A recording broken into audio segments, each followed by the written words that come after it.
आप चाहे कितना भी प्रयास कर लें, गधा हमेशा गधा ही रहेगा। उसको आप कभी समझा नहीं सकते। इसीलिए अपना समय व्यर्थ करने के बजाय उस समय को सही इस्तेमाल कीजिए। एक दुष्ट व्यक्ति को समझाने के बजाय उस समय का सदुपयोग कीजिए। अगर कोई गलत मार्ग में जा रहा है या कुछ गलत काम कर रहा है तो उसे चेतावनी अवश्य देना चाहिए, समझाना चाहिए। एक बार नहीं, 2 बार समझाना चाहिए, हो सके तो तीसरी बार भी समझाना चाहिए। लेकिन फिर भी अगर वो ना माने तो हमें वहाँ से हट जाना चाहिए, क्यों ना ये हमारे समय का सदुपयोग नहीं दुरुपयोग होगा। उस समय को लेकर तुम कहीं अच्छी जगह में निवेश करो। सोचो, क्या अगर वही समय तुम किसी अच्छे सेवा में लगाओगे, क्या वो अर्थपूर्ण नहीं होगा? बजाय उस समय को एक दुष्ट आदमी को समझाने के लिए प्रयोग में लाना, क्या ये निरर्थक नहीं है? याद रखना दोस्तों, भगवान श्री कृष्ण ने भी दुर्योधन को समझा नहीं पाए, जो उनके ससुर थे। यहाँ तक कि उनके बेटे शाम को भी वो समझा नहीं पाए। गधे के पास कभी विवेक नहीं होता, और जिसके पास विवेक नहीं होता उसके लिए ज्ञान काला भैंस के बराबर होता है और कुछ भी नहीं।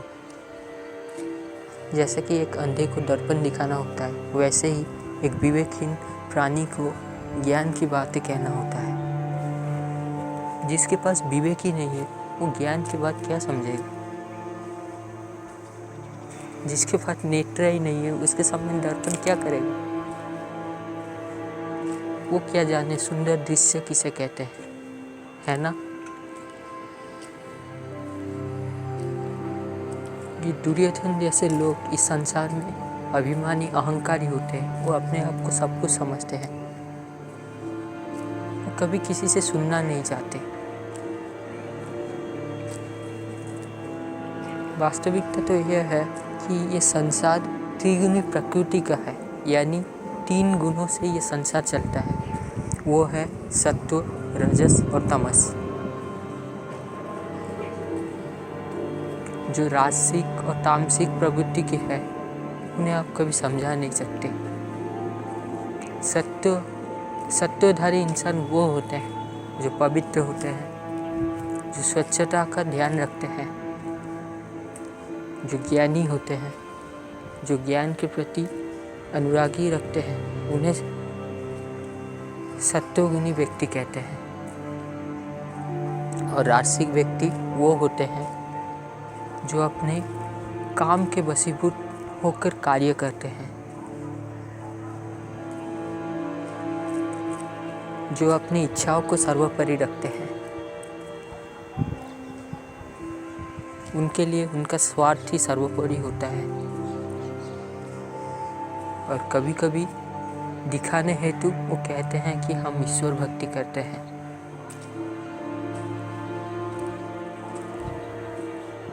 वो अपनी इच्छाओं से, अपने कामनाओं से चलायमान रहते हैं। और दुर्गुणी व्यक्ति का दूसरा नाम है तामसिक व्यक्ति। तामसिक व्यक्ति वो होता है जो वास्तविक अंधा आदमी होता है। तुम कहोगे वास्तविक अंधा? हाँ, वास्तविक अंधा। वास्तविक अंधा मतलब जो मनुष्य का शरीर तो लिया हुआ है, परंतु उसका कार्य पशु से कुछ भी भिन्न नहीं। वो खाता भी पशु की तरह, जीता भी पशु की तरह, सोता भी पशु की तरह, सब कुछ एक पशु की तरह ही करता है।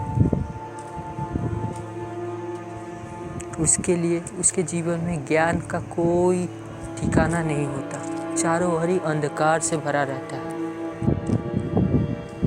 वो आलसी प्रवृत्ति का होता है।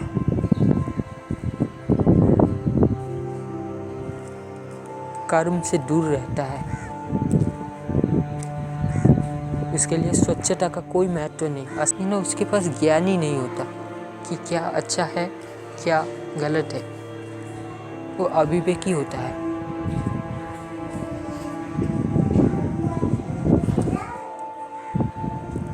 वो दरिद्रता में जीता है। उसका जीवन अंधकारमय होता है।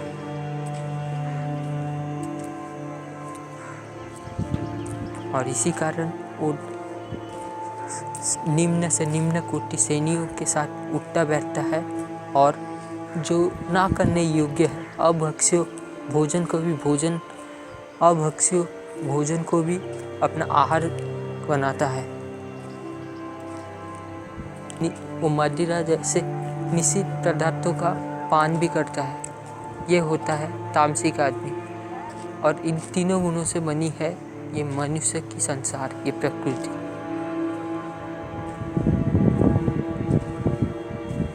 ये कलियुग है।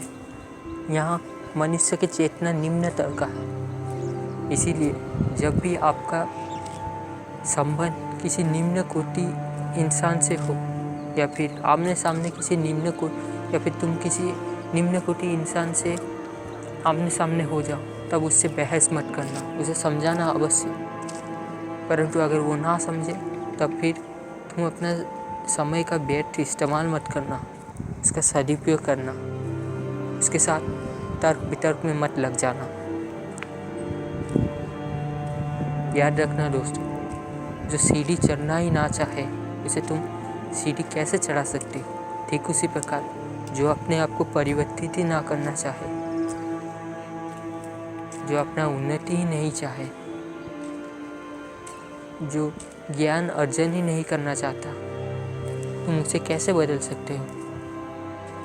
तुम अपने आप को बदल लो और समाज के सामने उदाहरण बनो, एक सच्चे इंसान का उदाहरण बनो।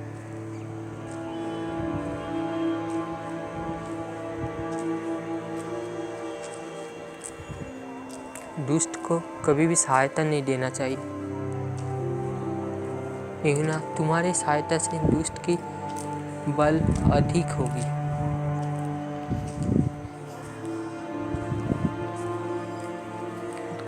कभी किसी दुष्ट को सहायता नहीं देना चाहिए। याद रखना, अन्याय जो करता है और उसे जो सहता है या फिर उसे जो होने देता है, वो तीनों ही अपराधी होते हैं।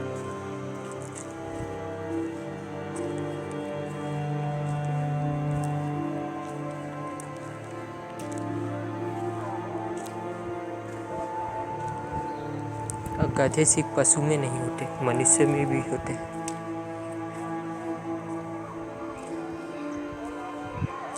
गधे की पीठ के ऊपर कितना भी भारी वजन रखा जाए, उसे क्या पता उस वजन का क्या मूल्य है। वो तो सिर्फ वजन ही ढोएगा ना। अगर एक गधे की पीठ के ऊपर 1 किलो सोना भी रखा जाए, वो उसका मूल्यांकन नहीं कर सकता। उसके लिए 1 किलो सोना और एक चट्टान दोनों ही बराबर होगा।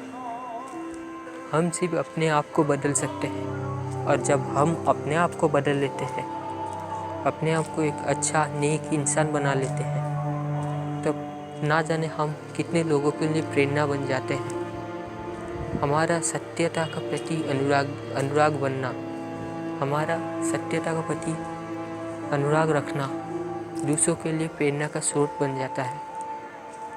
मैं ठीक कर रहा हूँ ना दोस्तों? क्या उचित है, क्या गलत है, इस सबको जानने के लिए, सही तरह इसका मूल्यांकन करने के लिए हमें विवेक चाहिए।